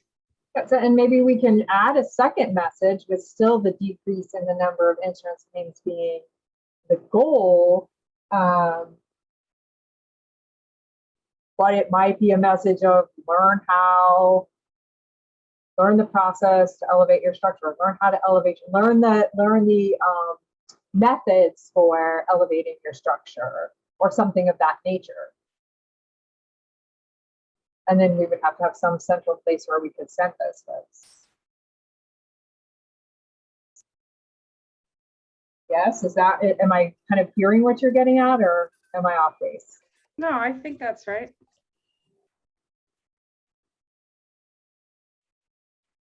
So this is Michelle White with Firm, and on our website, I know you had mentioned that sometimes electronic media doesn't count for these things, but we do have a link to the program page for the Keys Wide Home Elevation Project.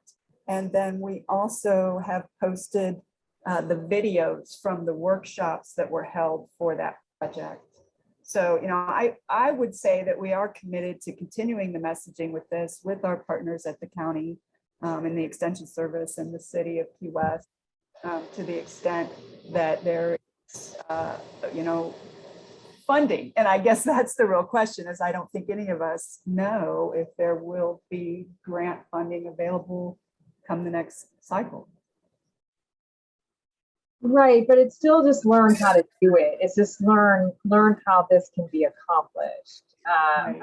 Because there are different ways of doing that, right? You can elevate your whole structure, you can render the first floor non-habitable. So there's lots of different things that you can do. If your website had some sort of educational component to that, that would be the message. Just learn about it.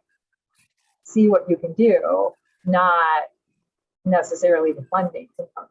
Right. And I think as part of that project, there, you know, part of the program, one of the workshops, part of it focused on, you know, grant funding opportunities. So, you know, it may have to be tweaked, right, going forward if those funds are not available. But yes, the message is there, you know. And maybe I can find some other, you know, the problem is if we depend on some website outside of our control, can we be sure that that's going to be available to us going forward for the next 5 years? You know, like, we don't know. So it's got to be something, you know, within our group here that we can control, if that makes sense. There is potentially information on the county website now under the Monroe County Land Authority or the Flood Mitigation Grant Assistance Program. That might be a potential source for educational materials. Yeah, I can take a look at that too. Thanks, Mikey. And then talk to the powers that be and say, you know, are you going to be leaving this up like indefinitely? Like, can we use this? Okay, so it's noon, but let's just power through the rest of these and then I'll just send it out. And I just want to just stress, this is you guys' program, and this is every community's, messaging. You spend a lot of money every year sending this out, spend a lot of time in the CRS program and making that work for you. If you don't look at anything else coming up with the PPI, look at the messaging, because worst thing you can do is make things worse by saying something that's not appropriate. The best thing that we can do is to make sure that we are really covering the needs of our communities and the unique needs of our communities in the Keys. And when this was written, even the PPI program itself and the crediting of the PPI program was super new. And there weren't even very many of them out there at all that were credited. So, a lot of communities since then have come up with really innovative things to use in their PPI to make sure that their messages and how they deliver their messages and who they're delivering their messages to are in conjunction with their PIOs and what their emergency management, most of even more importantly, what because she gets her direction or your PIOs get their direction from emergency management. Okay, here's what we need to do. And then for floodplain management, probably from those of us who are involved in that in the day basis. So we just need to make sure that we're not stuck with the same messages over and over again, that we've had in the past if they're not still appropriate. So, building mitigation, I do think we have room, for some improvement, at least adding messages here. I suggest at least 2, and we only had 1 here. So I suggest at least 2 messages so we have some wiggle room. Then our hurricane evacuation, that was 2. We hit that twice. For additional topics, do we need to replace one of those and move both messages and add something else as a priority topic?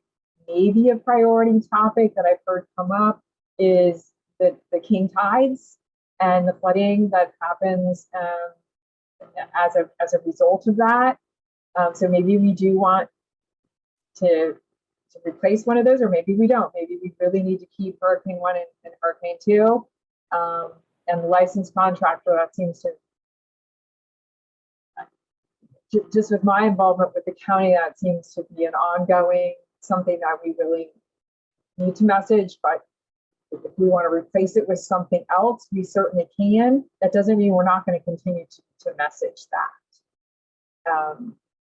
So do we have any questions or closing thoughts on this? I will send out, Maite's taking the notes. We will put our heads together. I'll get those from her. I will make sure that I send out this list in a Excel spreadsheet type of format so that you can make comments, suggestions, and any thoughts that you have. Don't worry so much about checking the box to the appropriate audience, but keep that in mind. And also keep in mind when you're thinking about messaging that we have to have a way to measure an outcome or something that we can look at to see what the trends are for those particular messages. No, it's complicated. I hope that in the next iteration of in the CRS next that comes out, but it won't benefit us because it won't be until 2025 at least, that this whole planning process for the PPI will make a little bit more sense than it does right now. But for right now, this is the way we have to position it to be able to get the credit. So do you have any questions for me, comments for the group, anything that you would like to add? All right, so let's talk really briefly about a January meeting. We need to probably have at least 2 meetings in January. Can we look at some potential dates for the January meeting?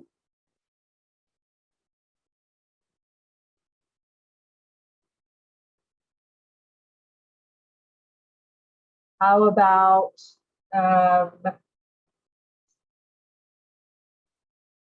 do we want to have a meeting on Thursday, the 6th of January? Or perhaps the week of the 10th and then again the week of the 27th? Any thoughts on that? Any days we need to stay away from on those 2 weeks? The 13th and 27th work best for me, looking at my calendar real quick. Okay for Layton. Does this time slot generally work for everyone if it's a virtual meeting? Mornings. I can't do the 13th, but I can do the other dates.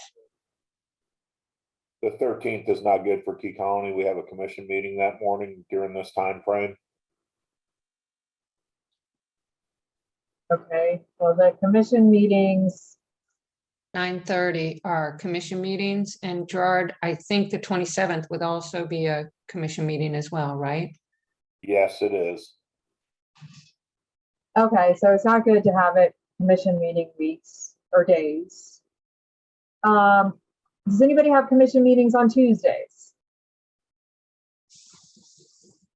I do, but they're at night. Okay, Stays good for Layton. all right, so I'm going to target the 11th and the 25th.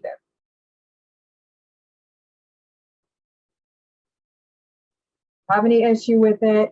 Please, if you have any changes, so I'm going to send it out to the exact same audience that I sent this invitation to. So if you have any changes to that, just shoot me an email and so that I can get the right people on your email list. Okay? Any questions, thoughts, anything you need from me? Okay. Thank you. I appreciate your attendance, and once we get through this push, it'll be back to our regularly scheduled meetings, hopefully one per year. So have a great holiday, everybody.